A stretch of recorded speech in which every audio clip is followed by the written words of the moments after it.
नमस्कार। Supreme court ने एक बार फिर पतंजलि के बाबा रामदेव और बालकृष्ण की जमकर धुलाई की। इस बार थोड़ा प्यार से, लेकिन धुलाई भरपूर हुई और माफ़ी मिली नहीं है बाबा जी को। और अंदाज तो लग चुका था रामदेव जी को कि भाई फंस गए बुरी तरीके से। रामदेव, उनके वकील, बालकृष्ण सबको तो पहले से ही शरणागत थे, सरेंडर के भाव में थे। उन्होंने रिक्वेस्ट भी की थी कि कोर्ट उनसे बात करे और कोर्ट ने भी उनसे बात की। तो आज जिसको कहते हैं ना कि हिंदी में समझाया, मतलब हिंदी में यानी कि हिंदी भाषा में कोर्ट ने आज बाकायदा, अदालत ने, हिमा कोहली जी ने और एहसानुद्दीन अमानुल्लाह साहब ने, दोनों ने ही रामदेव से, बालकृष्ण से, अंग्रेजी आती नहीं ना बाबा जी को, समझ तो लेते ही है। खैर डांट तो खैर कोई भी भाषा में समझ जाता है आदमी, लेकिन कोर्ट ने हिंदी में उनसे बात की और लंबी बात की। उनसे पूछा है कि उनको बात कही गई। तो उस बातचीत में भी तेवर जो है ना, कोई मतलब उसमें वो आया नहीं था, बदलाव नहीं आया था। और कोर्ट ने भी ये बात रेखांकित की। उन्होंने कहा कि आपका जो हृदय परिवर्तन है ना, ये आप सिर्फ उसका ढोंग कर रहे हैं, मन में खोट है, आप ऊपर से ही कह रहे हैं, अंदर से कुछ बदला नहीं है, ये तो कोर्ट का डर है। तो उन्होंने कहा, हिमा कोहली जी ने पूछा उनसे कि भाई आप ये बताइए, आपने योग के लिए तो चलिए किया है आपने बहुत कुछ, लेकिन ये जो आपने एलोपैथी के बारे में बोला, आपको किसने ये ताकत दे दी, कहाँ से आपको ये मिली? तो बोला बाबा जी ने कि नहीं, वो हमसे गलती हो गई, अति उत्साह में हमसे हो गया, जज साहिबा हमसे जो भूल हो गई, हमसे जो चूक हो गई, उसे आप माफ़ कर दें, आगे से नहीं होगा, आगे से नहीं होगा। जब 2-3 बार उन्होंने कहा ना आगे से नहीं होगा, तो उन्होंने बोल दिया कि देखिए हम माफ़ नहीं कर रहे हैं अभी, ठीक है, अभी माफ़ नहीं कर रहे हैं, ये मत गलतफहमी पाल लेना कि माफ़ कर रहे हैं। अभी तो सिर्फ बातचीत कर रहे हैं, आपसे समझने की कोशिश कर रहे हैं कि आपको इस बात का एहसास है जो आप कह रहे हैं कि हम अनकंडीशनल माफ़ी दे रहे हैं, आप कह रहे हैं कि हम सार्वजनिक माफ़ी मांगने के लिए तैयार हैं। आपने कुछ एडिशनल डॉक्यूमेंट जमा किए, पूछा था उनके वकील साहब से। तो मुकुल रोहतगी जी ने कहा था कि हमने सब दिया था अनकंडीशनल। तो कोर्ट ने बोला कि उस पर तो हमने कमेंट किया था। तो उन्होंने कहा साहब हमें थोड़ा समय दे दिया जाए, हम बिल्कुल आपको साबित करके दिखलाएंगे, हम पब्लिक अपॉलॉजी के लिए भी तैयार हैं, हमें समय दीजिए ताकि हम ये साबित कर सकें कि हमारे मन में वास्तव में इस बात के लिए गिल्ट है, इस बात का खेद है हमें। और वो हम फिर जस्टिस अमानुल्लाह ने भी उनसे पूछा, बालकृष्ण से भी उन्होंने कहा कि भाई ये बताओ तुम्हें कैसे अधिकार मिल गया कि तुम दूसरे के उस पर उंगली उठाओ, यानी एलोपैथी पे या दूसरी चिकित्सा पद्धति पे आप कैसे आपने उठा? उसने कहा था अपनी अज्ञानता की वजह से हो गया, हमें कानून की जानकारी नहीं थी, विकिपीडिया पे भी ऐसा लिखा हुआ है, हमने 500 से ज़्यादा हमने दवाइयों का, आयुर्वेदिक दवाइयों का हमने आविष्कार किया, प्रोटोकॉल। और उन्होंने कहा नहीं नहीं वो नहीं, हम आपके रवैये की बात कर रहे हैं, आपने कानून को हाथ में लेने की कैसे सोची? वकील ने एश्योरेंस भी दिया था और कोर्ट ने चेतावनी दी थी, आपके वकील को तो पता था, तो आपको लगा हम प्रेस कॉन्फ्रेंस करके दवाई उतार देंगे बाजार में। हिमा कोहली जी ने कहा उनसे कि भाई देश में कोई एक आप ही की पद्धति नहीं है ना, इतनी प्राचीन पद्धतियाँ हमारे यहाँ, ऑल्टरनेटिव पद्धतियाँ। इवन नानी के नुस्खों का उन्होंने जिक्र किया कि लोग घरों में घरेलू उपचार की बात करते हैं, दूसरी पद्धतियाँ यूनानी हैं, तो उनका भी तो है ना। आपको जब मालूम है कि दवाई का प्रचार नहीं किया जा सकता, फार्मेसी को भी प्रतिबंधित है, तो आपने ऐड कैसे दिए? आपको एहसास है कि आपने कानून के साथ क्या किया? आपको एहसास है इस बात का? तो उन्होंने कहा कि नहीं साहब, हमसे जो जज साहिबा, हमसे जो चूक हो गई, बस हम भूल हो गई, अब हम बस माफ़ी चाहते हैं, हमें बस आप माफ़ कर दो, बस छोड़ दो, बस जान बख्श दो, मतलब जो हो गया हो गई बहुत। लेकिन जैसा कोर्ट ने, अगर आप ध्यान दें, उन्होंने पिछली सुनवाई में, अभी आज तीसरा मौका था ना जहाँ माफ़ी दे दो, सॉरी, तो कोर्ट ने पिछली बार भी बोला था, उसने कहा कि क्यों ना हम आपके माफ़ीनामे का उसी तरीके से इस्तेमाल करें जैसा आपने कोर्ट के साथ किया था। तो एक्चुअली ये एक्शन रिप्ले हो रहा है, सही मायने में ये एक्शन रिप्ले हो रहा है।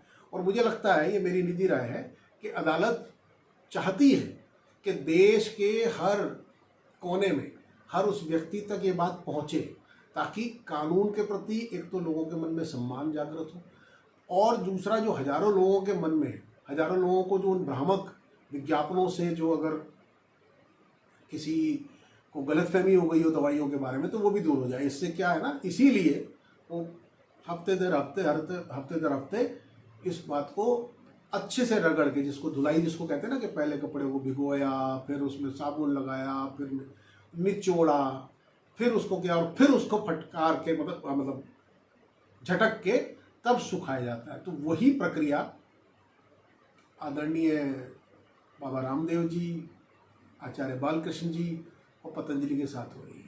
मुकुल रोहतगी जी ने कोई कम कोशिश नहीं की कोर्ट को किसी तरीके से कन्विंस करें। जितने भी उनको वकालत के हुनर उनके हैं, इस अपने लंबे करियर में चोटी के वकील हैं, तो उन्होंने जब देखा कि कोर्ट तो बिल्कुल टस से मस होने को तैयार नहीं है, कोई नरमी नहीं है, बातचीत जरूर की उन्होंने कोर्ट में दोनों से, रामदेव और उनसे, लेकिन उनका एटीट्यूड उनको नज़र आ गया। पुराने वकील हैं, तो उन्होंने उठते उठते 1978 के एस मुलगांवकर इंडियन एक्सप्रेस के एडिटर थे, उनके अवमानना केस का, कंटेम्प्ट ऑफ कोर्ट के केस का हवाला दिया कि ऐसा लगता है कि ये बेंच जो है उस दिशा में जा रही है। अब वो क्या था, पुराने लोगों को याद होगा, इंदिरा गांधी के टाइम में एक्सप्रेस के एडिटर होते थे मुलगांवकर, उन्होंने कोर्ट में कह दिया था कि लगता है कि सारे जो जज बैठे हैं वो इंदिरा गांधी के अपॉइंटेड है या इंदिरा गांधी द्वारा अपॉइंटेड है, उनके समर्थन वाले जज है, उसको कंटेम्प्ट ऑफ कोर्ट माना। इन लोगों की बेंच थी। तो इसी तरह का मामला चला, सुनवाई हुई, रगड़ाई हुई खूब, और आखिर में उस मामले में 2-1 से, यानी जो 2 जूनियर जज थे चीफ जस्टिस के उस समय के, उन्होंने ये माना कि ये मानहानि नहीं है, मतलब उस तरह की परिस्थितियां बनी थी, उन्होंने उसका हवाला दिया। लेकिन हिमा कोहली और अमानुद्दौला दोनों ने बोल दिया उनको कि देखिए, कोर्ट की, न्यायालय की गरिमा, प्रतिष्ठा, सम्मान और जन आस्था, जो लोगों में न्यायालय के प्रति, कानून के प्रति जो आस्था है, विश्वास है, वो सबसे बड़ा है, पर्सनैलिटीज से बड़ा है। तो ये मामला इंडिविजुअल या पर्सनैलिटी का नहीं है। उन्होंने कहा कि ठीक है, आप उस केस का हवाला दे रहे हैं, उसमें भी बड़ी बात ये थी कि कानून सबसे ऊपर है, मेरे से आपसे सबसे ऊपर है, और पर्सनैलिटीज मैटर नहीं करती है। देश में कानून का, न्यायालय का सम्मान सर्वोच्च है और वो होना चाहिए, यही हम देख रहे हैं। तो ये कहकर उन्होंने संकेत तो दे दिया अपने मुकुल रोहतगी जी को, और बाकी जो फिलहाल अवमानना के आरोपी हैं, उन्होंने जो वादा किया है कि वो 1 हफ्ते में ऐसा कुछ करके दिखाएंगे। क्या करके दिखाएंगे? ऐड देंगे, मुझे लगता है, जो सार्वजनिक माफ़ी का पूरे देश के अखबारों में। तो आप तैयार रहिए, अब माफ़ी वो आपसे, हमसे, मतलब तमाम नागरिकों से मांग रहे हैं ना, देश से मांग रहे हैं, तो आप भी हैं उसमें। देखिए, अब आप, अदालत ने तो अपना रुख बता दिया, अब आपको जवाब देना है कि उस माफ़ी को देश स्वीकार करता है या नहीं करता है। जन भावनाएं बाय एंड लार्ज है नहीं बाबा जी, सॉरी वाला मामला यहाँ चलेगा नहीं।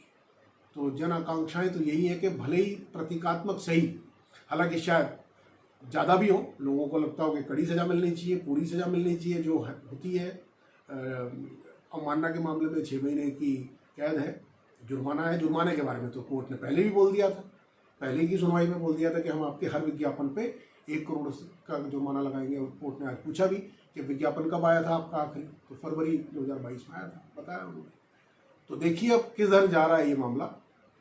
लेकिन कोर्ट के रवैये से इतना साफ है कि वो एक ऐसा प्रेसिडेंट बनाना चाहते हैं ताकि जो बड़ी जगहों पर, ताकतवर जगहों पर या उस पर पहुंचे हुए लोग हैं, उन्हें सही मैसेज जाए, और कंपनियों को भी, जो बहुत सारी कंपनियां हैं, उनको भी मैसेज जाए कि आप खिलवाड़ नहीं कर सकते लोगों के स्वास्थ्य से। तो कुल मिलाकर आज भी अच्छे से रामदेव जी की मतलब जिसको कोर्ट ने कहा, उसको हिंदी में ही समझा दिया सारा मामला, और लगता है कि उन्होंने समझा। बोल तो उन्होंने दिया कि भाई आपके रवैये से ऐसा लग नहीं रहा कि आपको किसी तरह का भी एहसास है, यानी कि आप समझ लीजिए कि किस तरह की छवि बाबा जी आपने निर्माण की है, कहाँ पहुँचे, इतना सब कुछ लेके, इतना सब कुछ पाके, हुआ क्या यहाँ से। कितना मुश्किल होता है ना इस तरह के पहुँच के बच्चे को, मतलब बच्चों की तरह, स्कूली बच्चों की तरह डांट पड़े, खड़े हैं दोनों हाथ बांधे, अदालत में आ रहे हैं रोज़, सुप्रीम कोर्ट के रास्ते ही याद हो गए, आदत हो गई। मीडिया वाले माइक लेके लगे हुए हैं, बाबा जी बताओ झूठ क्यों बोला, बताओ बाबा जी झूठ क्यों बोला। और बाबा जी, मतलब जो माइक ही ना बंद हो जाए तब तक तो बाबा जी बोल सकते हैं, मतलब किसी भी सब्जेक्ट पे कितना ही घंटों, वो बाबा जी को आज खामोशी ओढ़नी पड़ रही है। चेहरे पर कृत्रिम हंसी, नकली हंसी, नकली जो एक भाव होता है ना दिखाने का कि सब ठीक है, नहीं अच्छा है, वो जो होता है ना इस तरह का, बस वो नहीं किया। हो सकता है जिस दिन निकले उस दिन वो ये भी करें बाबा जी। तो कुल मिला के ये सबक है अब 23 तारीख को देश की निगाहें लगी हुई हैं कि भाई ये मामला आखिर अपने लॉजिकल उस पर पहुँचे। तो हम 23 तारीख को भी आपको बताएंगे कि इस मामले में आगे क्या हुआ। उम्मीद करिए कि 23 तारीख को सुप्रीम कोर्ट अब और धुलाई ना करे। बाकी ये तो सुप्रीम कोर्ट है, तो वही तय करेगा कि अभी और कितने इम्तहान बाकी हैं रामदेव जी के और पतंजलि के इस मामले में, और कोर्ट किस तरह से इस मामले को इसके लॉजिकल कंक्लूजन तक पहुंचाता है। तो बने रहिए लीगल ऑब्जर्वर के साथ। हमारी वीडियोस आपको पसंद आए तो हमें सब्सक्राइब कीजिए, लोगों तक पहुंचाइए, लाइक कीजिए, कमेंट कीजिए। नमस्कार।